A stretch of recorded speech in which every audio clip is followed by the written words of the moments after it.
Brush చేస్తున్నప్పుడు మీకు blood వస్తుందా? మీ టంగ్‌ని ఎప్పుడైనా చెక్ చేశారా? ఇలా వైట్ ప్యాచెస్‌తో ఉందా? అతి చిన్న వయసులోనే జుట్టు రాలిపోతుందా? అప్పుడప్పుడు మీ నాలుకలో ఇలా పుండు వచ్చి తినడానికి కష్టపడుతున్నారా? ఈ సైన్స్‌ని మీరు నెగ్లెక్ట్ చేస్తున్నారా? అయితే ఈ వీడియో మీకోసమే. మీరు ఫ్యూచర్‌లో చాలా పెద్ద ప్రాబ్లమ్స్‌ని ఫేస్ చేయబోతున్నారు. మనం బైక్ డ్రైవ్ చేస్తున్నప్పుడు పెట్రోల్ అయిపోయే ముందు ఎలా అయితే ఫ్యూయల్ ఇండికేటర్ ఇండికేట్ చేస్తుందో, అలానే మన బాడీ సెట్‌కి పోయే ముందు ఇలా కొన్ని సైన్స్‌తో ఇండికేట్ చేస్తుంది. నువ్వు ఇప్పుడు గాని కేర్‌లెస్‌గా తీసుకుంటే నువ్వు ఫ్యూచర్‌లో చాలా ప్రాబ్లమ్స్‌ని ఫేస్ చేయబోతున్నావు. సో, చాలా జాగ్రత్తగా ఉండు. ఇలాంటి సైన్స్ అనేది ఇండికేట్ చేస్తుంది. కానీ మనం అలాంటి సైన్స్‌ని చాలా కేర్‌లెస్‌గా వదిలేస్తాము. చాలా నెగ్లెక్ట్‌గా తీసుకుంటాం. అసలు ఎలాంటి సైన్స్‌ని మనం సీరియస్‌గా తీసుకోవాలి? అసలు ఆ సైన్స్ దేన్ని ఇండికేట్ చేస్తుంది? ఆ సైన్స్ ఇండికేట్ చేస్తే మనం ఫ్యూచర్‌లో ఎలాంటి ప్రాబ్లమ్స్‌ని ఫేస్ చేయబోతున్నాం? ఆ సైన్స్‌ని మనం ఎలా కంట్రోల్ చేయాలి? మనం ఎలా ప్రివెంట్ చేసుకోవాలి? Prevention is better than cure. మనం ఎంతో మందిని చూస్తున్నాం. ఎన్నో కోట్లున్న ఆరోగ్యం పాడవడం వల్ల చనిపోతున్నారు. వాళ్ళు చేసే ప్రతి ఒక్కరు చేసే పెద్ద మిస్టేక్ ఏంటో తెలుసా? చిన్న చిన్న సైన్స్‌ని నెగ్లెక్ట్ చేయడం వల్ల. ఎందుకంటే మన బాడీ మనకి చెప్తుంది. ఇలా నీ బాడీ అనేది ఛార్జింగ్ అనేది తగ్గిపోతుంది. వెంటనే ఛార్జింగ్ చేసుకో. ఆ బాడీకి కావాల్సిన నీడ్స్ అనేది ఫుల్‌ఫిల్ చెయ్యి. ఆ బాడీకి కావాల్సిన విటమిన్, మినరల్స్ అనేది నీడ్ అనేది కంప్లీట్ చెయ్యి. లేకపోతే నువ్వు ఫ్యూచర్‌లో ప్రాబ్లమ్స్ ఫేస్ చేస్తాను అని నీకు ముందే సైన్స్ అనేది ఇండికేట్ చేస్తుంది. కానీ నువ్వు చాలా కేర్‌లెస్‌గా తీసుకుంటావు. అందుకే ఎన్నో ప్రాబ్లమ్స్ ఫేస్ చేస్తావు. సో, మనం ఈ వీడియోలో ఏం మాట్లాడబోతున్నామంటే 8 మోస్ట్ డేంజరస్ సైన్స్ గురించి మనం ఈ వీడియోలో మాట్లాడబోతున్నాం. దాన్ని ఎలా ప్రివెంట్ చేయాలి? దాన్ని ఎలా కంట్రోల్ చేసుకోవాలి? ఈ 8 సైన్స్ మన లైఫ్‌లో ప్రతి ఒక్కరు ఎప్పుడో ఒక టైం అయినా ఫేస్ చేసుంటాం. సో, ఇంక నుండి రాకుండా మనం ఎలా ప్రివెంట్ చేసుకోవాలి? దానివల్ల వచ్చే లాభాలేంటి? అనే దాని గురించి మనం ఈ వీడియోలో చూడబోతున్నాం. ఈ వీడియో చాలా యూజ్‌ఫుల్‌గా ఉంటుంది. సో, స్కిప్ చేయకుండా చూడండి. వీడియో నచ్చితే లైక్ చేయండి, సబ్స్క్రైబ్ చేసుకోండి. I am Satish. ఇంకా ఆలస్యం లేకుండా మనం వీడియోని స్టార్ట్ చేసేద్దాం. ఫస్ట్ డేంజరస్ సైన్ మీరు కూర్చున్నప్పుడు, లేచినప్పుడు, కాళ్ళు చేతులు మర్చినప్పుడు మీకు క్రాకింగ్ సౌండ్స్ వస్తుందా? అయితే మీరు జాగ్రత్తగా వినండి. మీరు ఫ్యూచర్‌లో జాయింట్ పెయిన్ అనేది వస్తుంది. నార్మల్‌గా 50 ఇయర్స్ దాటిన తర్వాత జాయింట్ పెయిన్ రావడం చాలా నార్మల్. కానీ మీకు ఇలా ఫ్రీక్వెంట్‌గా క్రాకింగ్ సౌండ్స్ వస్తుంటే మీకు కాల్షియం డెఫిషియన్సీ ఉంది. అతి చిన్న వయసులోని 20-30 ఇయర్స్ అప్పుడే మీరు ఈ కాల్షియం డెఫిషియన్సీ ఫేస్ చేయడం వల్ల మీకు 20-30 ఇయర్స్ అప్పుడే మీకు జాయింట్ పెయిన్ అనేది ఆర్థరైటిస్ అనేది వచ్చేస్తుంది. సో, ఇది రాకుండా రావాలంటే మన డైలీ డైట్‌లో మన బాడీకి కావాల్సిన ఆ కాల్షియం అనేది తీసుకోవాలి. మీ బాడీ చెప్తుంది. నా బాడీకి కాల్షియం ఇవ్వురా అని. సో, అలాంటప్పుడు మనం ఏం చేసేయాలి? హ్యాపీగా మన బాడీకి కావాల్సిన కాల్షియం ఇచ్చేయాలి. కాల్షియం ఇవ్వాలంటే ఆ కాల్షియం ఎలాంటి ఫుడ్స్‌లో దొరుకుతుంది అని తెలుసుకోవాలి. కాల్షియం ఎక్కడ దొరుకుతుందో తెలుసుకుందాం. మిల్క్, పన్నీర్, బాదం, సోయా బీన్, తరువాత స్వీట్ పొటాటో ఇలాంటి ఫుడ్స్ తీసుకోవడం వల్ల మనకి కాల్షియం అనేది దొరుకుతుంది. మిల్క్ అనేది చాలా ఇంపార్టెంట్. మిల్క్ లో కాల్షియం కంటెంట్ ఎక్కువగా ఉంటుంది. Second danger sign summer season వచ్చేసింది. చెరుకు అనేది మనందరం తింటూనే ఉంటాం. అలా చెరుకు తింటున్నప్పుడు మీకు బ్లడ్ వస్తుందా? బ్రష్ చేసి ఉమ్మేటప్పుడు బ్లడ్ వస్తుందా? అయితే మీరు బాగా గమనించండి. ఇలా ఎందుకు జరుగుతుందో ఒక్కసారి ఆలోచించండి. విటమిన్ సి డెఫిషియన్సీ వల్ల వస్తుంది. ఈ విటమిన్ సి డెఫిషియన్సీ వల్ల మీరు బ్రష్ చేస్తున్నప్పుడు బ్లడ్ వస్తుంది. సో, దీన్ని క్యూర్ చేయాలంటే మన బాడీకి కావాల్సిన ఆ విటమిన్ సిని మనం ఇచ్చేయాలి. ఆ విటమిన్ సి మనం ఇచ్చేయాలంటే మన బాడీకి కావాల్సిన విటమిన్ సి ఫుడ్స్ ఎక్కడ దొరుకుతుందో మనం తెలుసుకోవాలి.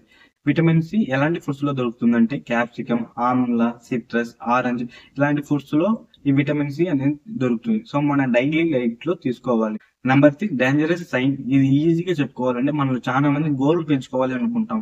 కానీ కొంచెం పెరిగిన వెంటనే ఇరిగిపోతుంది. కానీ మీరు ఎప్పుడైనా ఆలోచించారా? గోర్లు ఎందుకు ఇరిగిపోతుంది అని?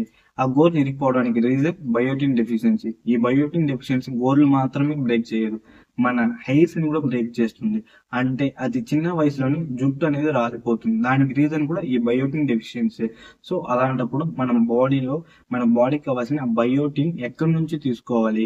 Egg yolk, white mushrooms daily తీసుకోవడం వల్ల ఈ బయోటిన్ అనేది మన బాడీలో ఇంక్రీజ్ అవుతుంది. నంబర్ 4 డేంజరస్ సైన్ ఏంటో తెలుసుకుందాం. మీరు వెంటనే ఫ్రెండ్స్ మీ గోర్లు చెక్ చేసుకోండి. మీకు ఇలా వైట్ ప్యాచెస్ ఉన్నాయా అని. అలా వైట్ ప్యాచెస్ ఉంటే మీకు జింక్ డెఫిషియన్సీ ఉంది. ఈ జింక్ డెఫిషియన్సీ ఉండడం వల్ల మీకు మెమరీ పవర్ అనేది తగ్గిపోతుంది. ఇది మాత్రం కాకుండా టెస్టోస్టెరాన్ అనేది కూడా తక్కువగా ప్రొడ్యూస్ అవుతుంది. ఈ టెస్టోస్టెరాన్ తక్కువగా ప్రొడ్యూస్ అవ్వడం వల్ల మీకు గడ్డం అనేది సరిగా రాదు. ప్యాచ్ బియర్డ్ గా ఉంటుంది. తర్వాత డిప్రెషన్ లో ఉంటారు. సో, ఇప్పుడే మీకు అర్థమై ఉంటుంది మన బాడీలో జింక్ అనేది ఎంత ఇంపార్టెంట్ అని. సో, అలాంటప్పుడు జింక్ మన డైలీ నీడ్స్ లో తీసుకోవాలి. జింక్ ఎలాంటి ఫుడ్స్ లో దొరుకుతుందంటే ఆల్మండ్స్, బాదం, పిస్తా, నట్స్ ఇలాంటివి తీసుకోవడం వల్ల జింక్ అనేది మన బాడీకి దొరుకుతుంది. ఫిఫ్త్ డేంజరస్ సైన్, మన లిప్స్ పైన, నాలుక పైన ఇలా పుండు రావడం మనలో చాలా మంది ఫేస్ చేసే ఉంటాం. ఎందుకంటే ఇలా పుండు వస్తే మనం కారమైన వస్తువులు ఏది తినలేము, ఏది తిన్నా కారంగానే ఉంటుంది. అలా రావడానికి మెయిన్ రీజన్ ఏంటో తెలుసా? Vitamin B12 deficiency. ఇలా విటమిన్ B12 డెఫిషియన్సీ వల్ల నాలుక మీద పుండ్లు వస్తుంది. ఇలా పుండ్లు రావడానికి మెయిన్ రీజన్ మనం ఎక్కువ జంక్ ఫుడ్స్ తింటున్నాం. అది మాత్రం కాకుండా మసాలా ఫుడ్స్ అనేది ఎక్కువగా తింటున్నాం. సో ఇలా పుండ్లు రావడం తగ్గియాలంటే మనం జంక్ ఫుడ్స్ ని, మసాలా ఫుడ్స్ ని అవాయిడ్ చేసి నేచురల్ సోర్స్ ఆఫ్ ఫుడ్స్ అంటే వెజిటేబుల్స్ ని తీసుకోవడానికి ట్రై చేయాలి. అలా తింటే డెఫినెట్లీ ఈ పుండ్లు రావడం, ఆ టంగ్ అల్సర్స్ నుంచి మనం తప్పించుకోవచ్చు. సిక్స్త్ డేంజరస్ సైన్, మనలో చాలా మంది ప్రతిరోజు ఫీల్ అవుతుంటాం. కొంతమందికి ఎప్పుడో ఒకసారి ఫీల్ అవుతారు, అంటే మజిల్ పట్టేసినట్టు, మజిల్ క్రాంప్స్. కానీ కొంతమందికి రెగ్యులర్ గా మజిల్ క్రాంప్స్ అనేది పట్టేస్తుంటుంది. కూర్చున్న మజిల్ క్రాంప్స్ వచ్చేస్తుంది, లేచిన మజిల్ క్రాంప్స్ వచ్చేస్తుంది. అసలు ఇది ఎందుకు అర్థం కాదు. మీకు మజిల్ క్రాంప్స్ రెగ్యులర్ గా వస్తుంటే మీరు తెలుసుకోవాల్సింది, మీకు విటమిన్ ఈ డెఫిషియన్సీ ఉంది అని. సో ఈ విటమిన్ ఈ డెఫిషియన్సీ వల్లే మీకు మజిల్ క్రాంప్స్ వస్తుంది. సో విటమిన్ ఈ ఎక్కడ దొరుకుతుందో మనం తెలుసుకోవాలి. విటమిన్ ఈ బాదం, కివి, గ్రౌండ్ నట్స్ మరియు sunflower, corn oil, olive oil ఇలాంటివి మీ డైట్ లో తీసుకుంటే విటమిన్ ఈ అనేది మీకు దొరుకుతుంది. సెవెంత్ డేంజరస్ సైన్, ఫ్రెండ్స్ వెంటనే మీ గోర్లు చెక్ చేయండి. మీ గోర్లలో ఇలా వర్టికల్ రిడ్జెస్ ఉన్నాయా, లేదా మీ లిప్స్ డ్రై అయిపోయి కలర్ చేంజ్ అవుతుందా? మీరు ఎప్పుడైనా ఇలాంటి సైన్స్ ని గమనించారా? అయితే మీకు ఐరన్ అండ్ హిమోగ్లోబిన్ డెఫిషియన్సీ ఉంది. ఐరన్ మన బాడీలో ఎంత ఇంపార్టెంటో మనందరికీ తెలిసిందే. కానీ మన బాడీలో ఐరన్ ఇంక్రీజ్ చేయాలంటే మనం ఏం చేయాలో తెలుసా? ఫస్ట్ మనం చేసే పెద్ద తప్పు, మనం స్నానం చేయాలన్నా, వాటర్ తాగాలన్నా అన్నిటికి మనం వాడేది ప్లాస్టిక్ ని. ఫస్ట్ ఆ ప్లాస్టిక్ ని అవాయిడ్ చేయాలి.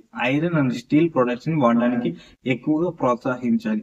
ఐరన్ ఫుడ్స్ అనేది తీసుకోవాలి. ఐరన్ అనేది ఎక్కడ దొరుకుతుందంటే సోయాబీన్స్, పంకిన్, బ్రొకోలీ, ఆకుకూరలు ఇలా తీసుకోవడం వల్ల మన బాడీలో ఐరన్ కంటెంట్ అనేది ఇంక్రీజ్ అవుతుంది. మన బాడీకి కావాల్సిన ఇంకో ఇంపార్టెంట్ హిమోగ్లోబిన్ అనేది చాలా ఇంపార్టెంట్. హిమోగ్లోబిన్ తగ్గిపోతే మనం ఎన్నో ప్రాబ్లమ్స్ ఫేస్ చేస్తాం, అనీమియా ఇలాంటివి. హిమోగ్లోబిన్ పెరగాలంటే మనం డైలీ ఎక్సర్సైజ్ చేయాలి. తర్వాత మసాజ్ చేసుకోవడం వల్ల కూడా హిమోగ్లోబిన్ అనేది పెరుగుతుంది. ఎందుకంటే మీరు మసాజ్ చేయడం వల్ల మన బాడీలో ప్రతి పార్ట్ యాక్టివేట్ అవుతుంది. సో బ్లడ్ సప్లై అనేది చాలా వేగంగా జరుగుతుంది. బ్లడ్ సప్లై ఎక్కువ జరగడం వల్ల మనకి హిమోగ్లోబిన్ కంటెంట్ అనేది కూడా ఇంక్రీజ్ అవుతుంది. సో ఇవి రెండింటిని మీరు ఫాలో అయితే మీరు ఫ్యూచర్ లో చాలా హ్యాపీగా ఉండొచ్చు. Eighth dangerous sign, very very most important dangerous sign, yeast over growth. అర్థం కాలేదు కదా? అంటే ఫ్రెండ్స్ వెంటనే మీరు వెళ్ళి అద్దం ముందు నిలబడుకొని మీ నాలుకని చెక్ చేసుకోండి. మీ నాలుక మీద ఇలా వైట్ ప్యాచెస్ ఉన్నాయా అని. ఇలా వైట్ ప్యాచెస్ ఉంటే మాత్రం మీరు ఫ్యూచర్ లో చాలా అంటే చాలా పెద్ద ప్రాబ్లమ్ ఫేస్ చేయబోతున్నారు. ఎందుకో తెలుసా? మీరు టేస్ట్ ని కోల్పోతారు, డైజెషన్ ప్రాబ్లం వస్తుంది. ఎందుకంటే మనం స్నానం చేసేదానికి సబ్బు వాడతాం, మన బాడీకి సబ్బు వాడతాం, మన టీత్ కి బ్రష్ వాడతాం. కానీ టంగ్ ని మనలో చాలా మంది క్లీన్ చేయడం మర్చిపోతాం. సో అలా క్లీన్ చేయడం మర్చిపోవడం వల్ల మన టంగ్ మీద టేస్ట్ బడ్స్ ఉంటుంది. ఆ టేస్ట్ బడ్స్ హెల్ప్ చేస్తుంది మనం ఒక ఫుడ్ ని టేస్ట్ చేయడానికి. తర్వాత ఆ టేస్ట్ బడ్స్ సెలవా కూడా ప్రొడ్యూస్ చేస్తుంది. ఆ సెలవా ఉండడం వల్లే మనం ఫుడ్ తింటే ఆ సెలవా మిక్స్ అయ్యి డైజెషన్ కి హెల్ప్ అవుతుంది. ఇన్ కేస్ మీరు దీన్ని కేర్లెస్ గా వదిలేస్తే ఆ టంగ్ మీద ఉన్న టేస్ట్ బడ్స్ ని ఆ వైట్ ప్యాచెస్ అనేది కవర్ చేసేస్తుంది. సో దీనివల్ల మీరు మీ టేస్ట్ ని కోల్పోతారు. ఇది మాత్రం కాకుండా సెలవ అనేది చాలా తక్కువగా ప్రొడ్యూస్ అవుతుంది. సెలవ తక్కువగా ప్రొడ్యూస్ అయితే ఆ ఫుడ్ అనేది డైజెషన్ కాదు. ఫుడ్ డైజెషన్ కావాలంటే ఆ ఫుడ్ అనేది సెలవతో మిక్స్ అయితేనే డైజెషన్ అనేది చాలా ఈజీగా జరుగుతుంది. సో ఇప్పుడైనా మీకు అర్థమై ఉంటుంది మీకు ఎందుకు డైజెషన్ ప్రాబ్లం వస్తుందో అని. మనలో చాలా మంది టంగ్ ని క్లీన్ చేయరు. సో వీలైనంత వరకు డైలీ టంగ్ ని క్లీన్ చేయడానికి ట్రై చేయండి. నేను చెప్పిన ఈ 8 మోస్ట్ డేంజరస్ సైన్ మీలో ఎంత మందికి ఉందో కింద కమెంట్ చేయండి. ఇన్ కేస్ ఎవరికి లేకపోతే ఆల్ ద బెస్ట్, మీరు వెరీ హెల్తీ పర్సన్స్. అలా ఎంతమంది హెల్తీ పర్సన్స్ ఉన్నారో కూడా తెలుసుకుందాం. సో కింద కమెంట్ చేయండి. వీడియో చాలా యూస్ఫుల్ గా ఉంటుంది. సో వీలైనంత వరకు ఒక 10 మందికి షేర్ చేయండి. ఎందుకంటే మనలో చాలా మంది ఏంటంటే ప్రాబ్లం వచ్చాక బాధపడుతుంటాం, ఎన్నెన్నో పెద్ద ప్రాబ్లం వచ్చాక బాధపడుతుంటాం. కానీ చిన్న చిన్న సైన్స్ అనేది మన బాడీకి ఇండికేట్ చేస్తుంటుంది. నీ బాడీ అనేది ఈ షెడ్ లోకి వచ్చేయబోతుంది, నీ బాడీకి పర్సంటేజ్ అనేది తగ్గిపోతుంది, నీ బాడీ లో బ్యాటరీ అయిపోతుందిరా, వెంటనే నీ బాడీకి కావాల్సిన విటమిన్స్, న్యూట్రియన్స్ ఇవ్వరా అని నీ బాడీ నీకు ఫస్ట్ నుంచే సైన్స్ తో ఇండికేషన్ చెప్తూ ఉంటుంది. బట్ దాన్ని నెగ్లెక్ట్, కేర్లెస్ గా తీసుకుంటాం. సో ఇలాంటి ప్రాబ్లమ్స్ రాకుండా ఉండాలంటే మనం ఇలాంటి సైన్స్ ని స్టార్టింగ్ లోనే ప్రివెంట్ చేసుకోవాలి. Prevention is better than cure. So వీలైనంత వరకు ఈ వీడియోని 10 మందికి షేర్ చేయండి. వీడియో నచ్చితే లైక్ చేయండి, సబ్స్క్రైబ్ చేసుకోండి. బాయ్.